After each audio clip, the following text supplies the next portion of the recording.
We're gonna see how it works. We'll be I'm so flexible. sorry. All right, guys. Okay. This is Lauren. She just finished our 12-week mentorship group, and hey, we're talking about our 12-week mentorship group, and we're gonna ask Lauren some questions about what Oh, I know what the she's. problem is. Oh, I'm sorry. Lauren, To turn okay, real quick. I'm so sorry. Oh, you're wait. You can fine. hear me now? I can hear Okay. you. Yeah. Okay. Let me Um, just turn this off. Okay. Because then it's like, you know what? I'm just gonna prop this right here. you're It's not working good. the other way, so I'm just gonna keep this like this. Okay. You're Hi. good. So someone asked what we were going to talk about. We are talking Yeah. about the 12-week mentoring program that I have for OTs and Yeah. OTAs. Mhm. And Lauren just finished it, and we're going to talk about her experience in it. I feel like it's really helpful. I can talk as much as I want about the program, but I feel like it's always really helpful to have somebody who has gone through. Lauren, someone knows you. Oh, Hey, really? Norte. Oh, She it's says, hi, Lauren, I missed you. oh my goodness. Oh, um, no. I feel I like love you. I feel like it's always really helpful to have someone who's gone through the program to talk about it because me, who's leading the program, I have one Yeah. side of things, but you guys have another really great side. Yeah. So do you want to share a little bit about what you're doing as an OT, where you work? Sure. My first, well, this is funny because my first job was actually with Karen at Overlook Hospital, and I did that about 14 years ago. And sorry, my dog like wants to be in on the call, but You're like, that's okay. so and then I switched over to doing some home care. So this is about my 6th year doing early intervention. So it was very helpful to kind of go over just a very broad range of topics that we kind of discussed every week. And then Yeah. towards the end, kind of open the forum to just like general questions and, try and turn the, uh, turn the attention on us just to kind of give us a chance to, yeah. Yeah. So what Lauren's talking about is the structure of the group. So basically each week we go over a new topic that is really important for a peds therapist to know about. We talk about sensory processing, we talk about reflexes, we talk about handwriting, strength-based, SEL, feeding, oral motor. Each week is a new topic, and it's a mix of on-demand and live sessions. And so the live groups are a great chance to not only get a chance to interact with me, but interact with like the whole entire group. And Right. so at most there's 15 people in the group. And so we have a discussion on the session topic, but then we have just open forum, like ask Right. anything that you want about your caseload, anything that's going on that you have questions about, courses, whatever. It's your time to use it as you will. And I think that's one of the most helpful pieces because we can take courses all we want, but without having like the interaction and without having the let's talk about this specific case that I have and applying it to what we've learned, I feel like we can still be a little bit lost. And so, like, Yeah. the whole point of the group is that mentorship, that like connection between learning and now how do I apply it to one of my cases? Right. So you are currently doing early intervention. What made you initially join the program? So I felt like I kind of needed a little bit of a switch. I did home care for about 5 years, and I felt like I'm just gonna, one second, I might just put my dog in her Oh, you're crate fine. real quiquickly. But Kids, they she likes like to be a part of dogs. everything. As soon as I turn on the phone, she's like, "Hello, hello, me again." Who do you But spend with? she's like, "What about me? Me, mom?" So, but I always wanted to work with kids. I started getting more comfortable going into the home, and I did home care, and I definitely am just like a big kid at heart. Um, I think what I really liked, especially about the course that we did, though, Katie, is that I felt like even before I started, that you were just so approachable with like any and every question that I had.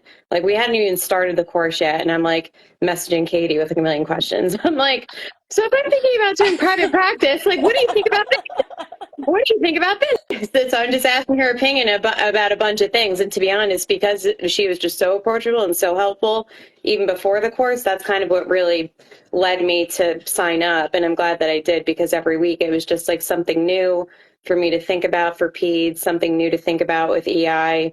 Yeah, and it's definitely, I think it's by far the most challenging job that I've had. but it's forced me to grow in ways that, I didn't really think that I could, and just to Yeah. look from things at a completely different perspective than I have in other areas of work with OT. Yeah. I mean, like if you were coming from a hospital going into working with babies in the home, like that's so different. Yeah, And I yeah, think I love EI. I did it for my very first job for about like 2 or 3 years, 2 years. Um, and it's so rewarding. There is so much to learn. And it can be really scary because you are doing a lot of it on right. your own. Like, I'm so grateful I had two mentors and I had therapists that I can connect with that were part of the practice that I worked for. But day to day, like you are on your own. So there is Right. nobody to say, like, hey, watch me, or hey, what do you think about this? Or hey, look at this.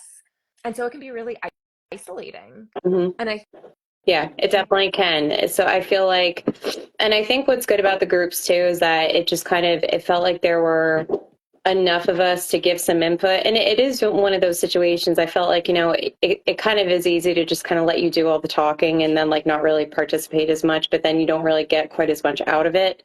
And once one person starts kind of asking the questions, then it kind of gives encouragement for the other, people in the group to do that. And I kind of Yeah, saw that too.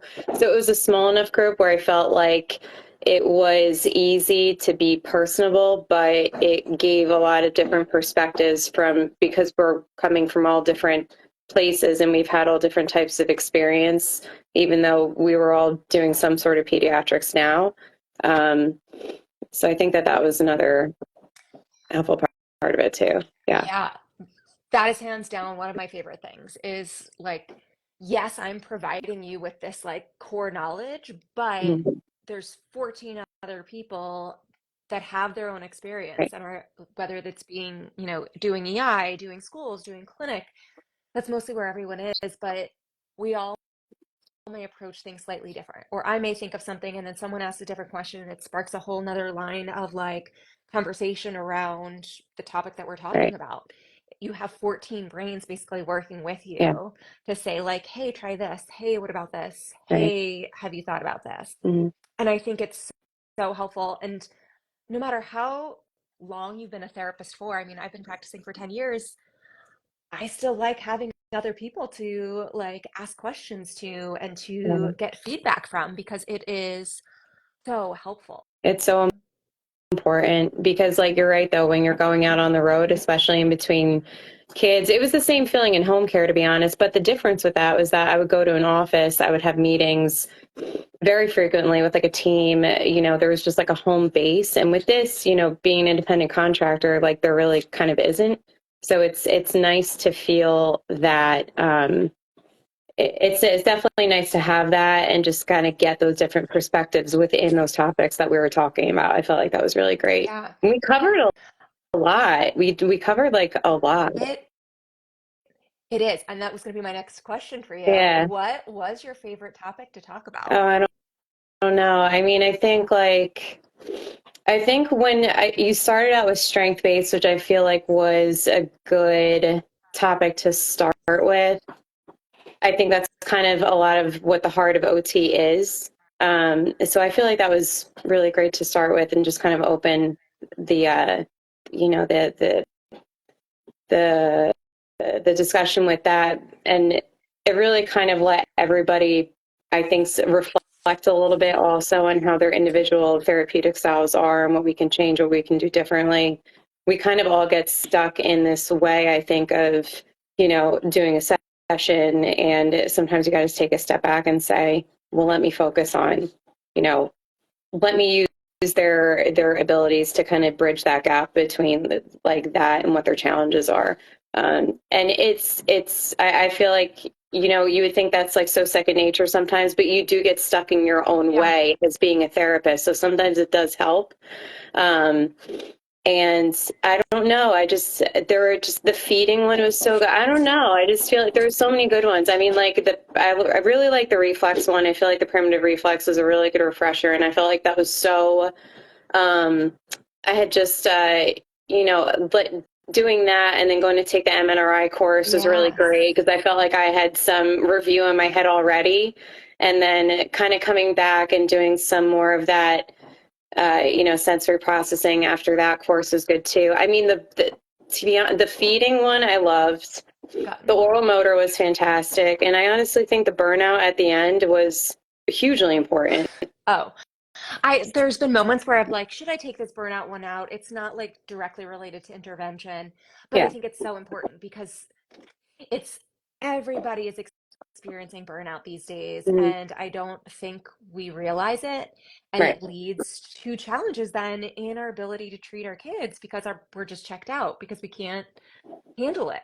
And Yeah. so, like, I think it's really important to talk about the strategies that we can use to prevent burnout. Hmm. And so I'm glad to hear that you really like that in there Yeah. because it then It like was leads me to be great. like, okay, I need to keep it like You could have thrown it in at the beginning, in the middle, and at the end, and I would have said, okay, great. But I just think, there is a lot that goes into this. It is so, and, I think we do tend to take on just a lot in general as being a therapist. And I don't want to, I'm not trying to put us in a different league, but I feel like the OTs, we do tend to take on a lot, and it's emotionally draining. It could be mentally draining. It's physically draining. It's just like all of these things. hmm So learning how to better manage that it really is really helpful. yeah. Hearing everyone else's stories too, and how you can relate and how you can help each other out is is great. Yeah. And I think overall, like, if we're talking about burnout and, this idea of it happening really early and happening out of our control sometimes, I think in general, like a lot of the reasons why we experience burnout is we don't have a community to bounce ideas off of, to connect with. We feel like we can't ask questions to supervisors, to Right. coworkers, because we don't want to seem like we don't know something or we're embarrassed to ask a Right. question.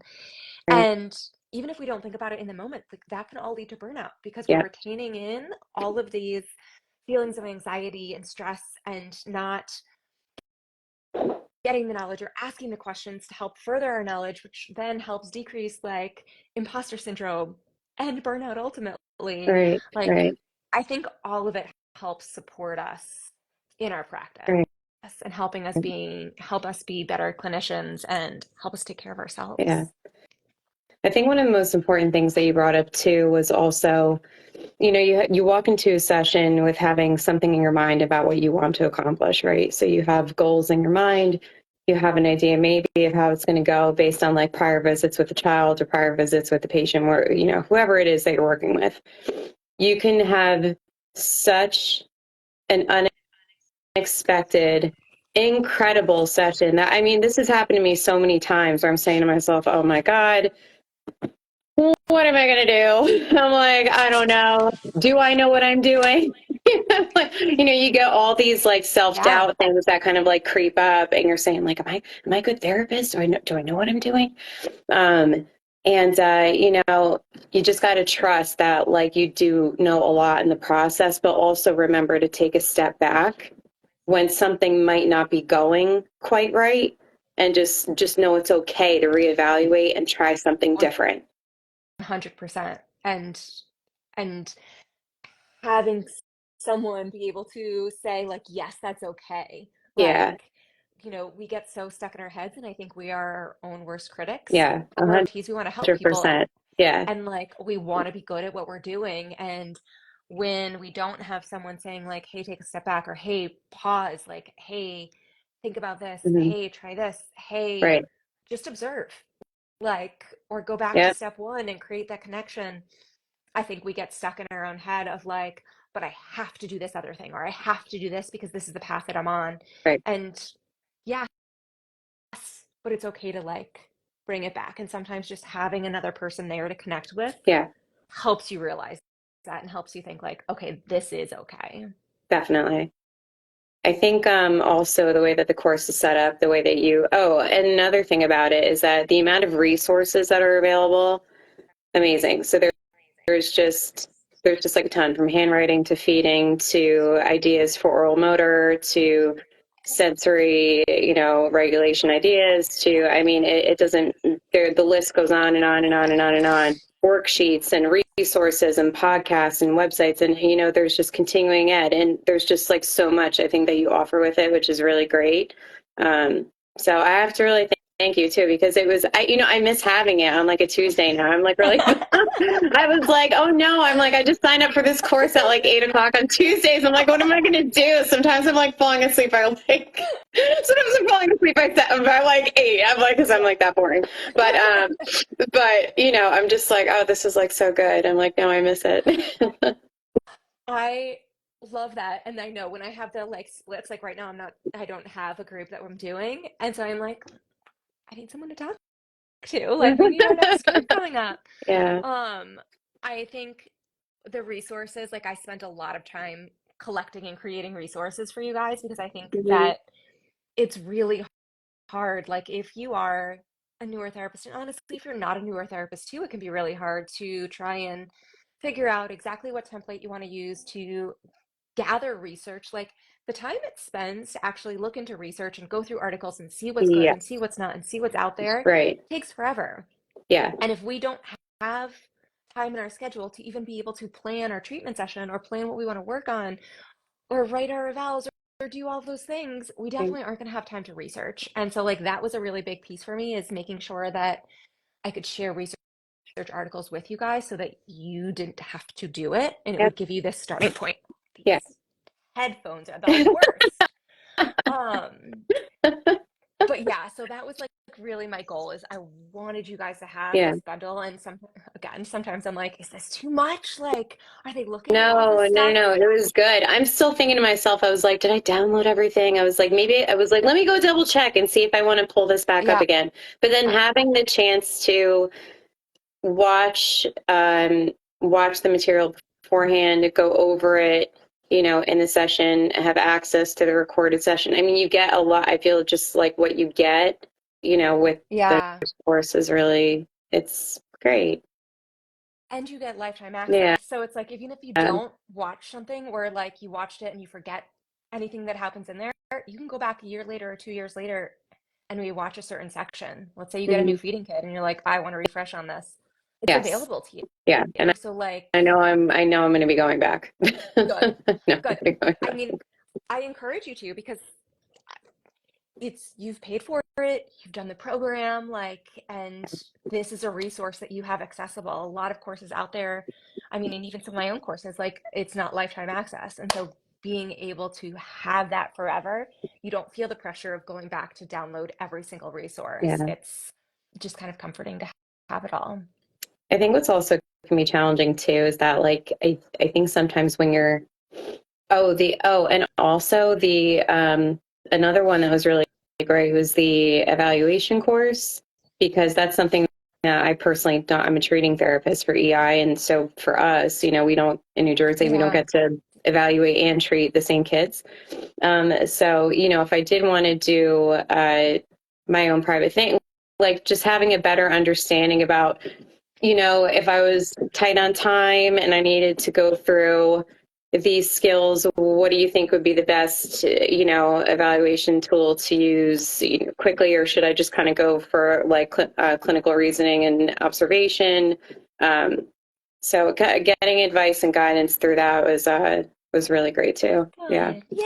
yeah, Yay. I'm so happy you enjoyed it. And I'm so happy you were part of it because you did have great contributions to discussion and asked a lot of questions and like connected with so many people. So I think it was really, really um, great that you were in there. yeah. Thank you. But you made it so approachable too, which is like I said, like even before the course started, I was like bombarding you with questions. I'm like, "Hi, Katie." I'm like, "You Yeah, don't know that's me, but I have a question." but that's like what it's for. It's for the mentorship. Like it is Yeah. for the connection to somebody to help support you when you don't have one. Right. Because so many therapists don't have one. And it's something that drives me crazy. And if I can support another therapist, I want to do Yeah. that. Yeah. Um, Thank you for chatting. I don't want to Yeah. take up Thanks much for more of your having time. me. You're Thanks to very see you again. welcome. You too. I know. The enrollment for the group is open until Tuesday. It was going to end tomorrow. I'm extending it because of the holiday, and I totally forgot it was a holiday. But Monday night sessions are are closed. So the only open session currently is Wednesday evenings. We meet at 8 p.m. Eastern for the live portion. And if you can't make a live portion, it's recorded. You can always come back and watch it later and email me with any questions that you might have. Um, Thanks so much, Lauren, and thanks for anyone who's still watching. Thanks for having me, Katie. It's so good to You see you. too. Hope I get to see you again soon. Yay. All right, everyone, actually, let me just ask, does anyone have any questions? I always forget that part. I'm like, I'm just talking to Lauren. No one else is She'll watching still this. answer them, even if you have them later. She'll still answer them for you. All right, no one's writing anything. All right, great. Have a great night, Thanks, everybody. Bye, Lauren. Katie. Bye.